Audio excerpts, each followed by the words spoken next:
lot of great stuff ready to go. We were ready for everything, for overtime, for two-point shootout, whatever came up. As it turned out, the big plays made it so we didn't really need to use a lot of the stuff we had saved up that was ready. Really, a lot of the big plays we hit was based, day one training camp stuff.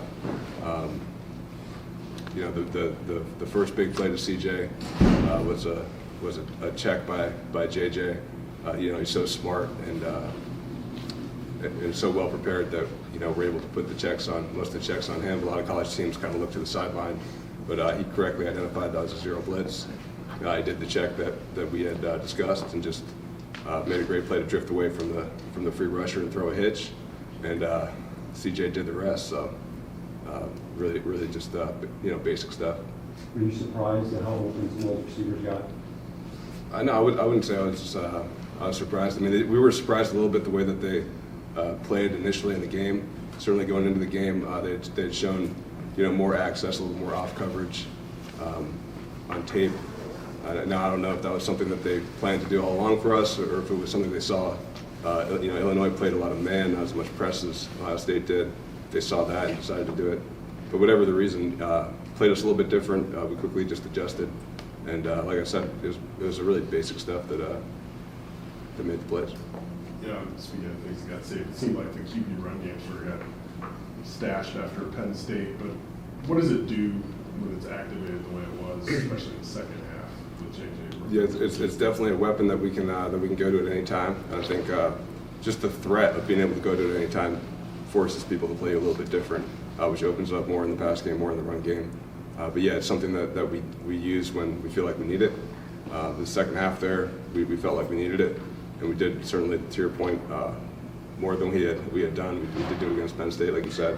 But it was great. It was productive. It was also, when JJ was running through three guys on the sideline, I think that fires up the team to see their quarterback do that. So, in many ways, it was helpful for us. And you say that you guys had more options and plays 2 points and preparing for a shootout and stuff like that. I wonder, all season long, we've been waiting on these big plays. Was it just a matter of they finally hit? If you were hitting them from base formations and things you had done all season long, I guess why was it so wildly successful? Yeah, so I'd say two things. One is just the way that they played us. No one had really tried to do that. There's very few teams just came up and played with no depth in the defense and sold out to stop the run. That's not something that we had seen.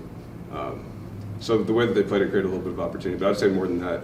I mean, nobody was surprised in this building when we connected on the deep balls, just because we see it every day in practice. And so some of that is limited opportunities in games. There's very few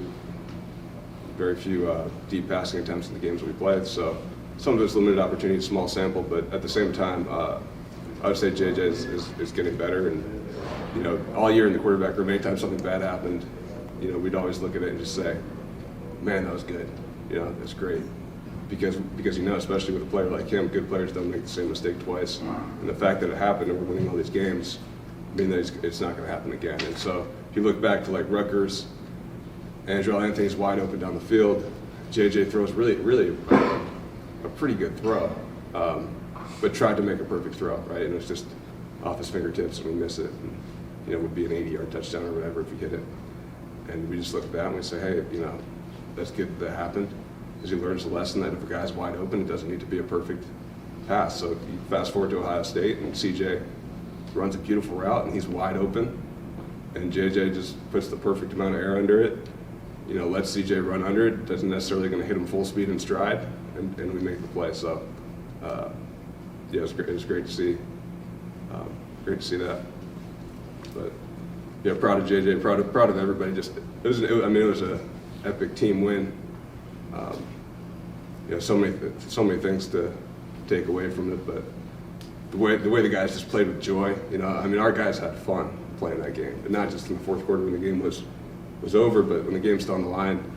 You look down at our sideline during timeouts, whatever. There's guys dancing up and down the sideline.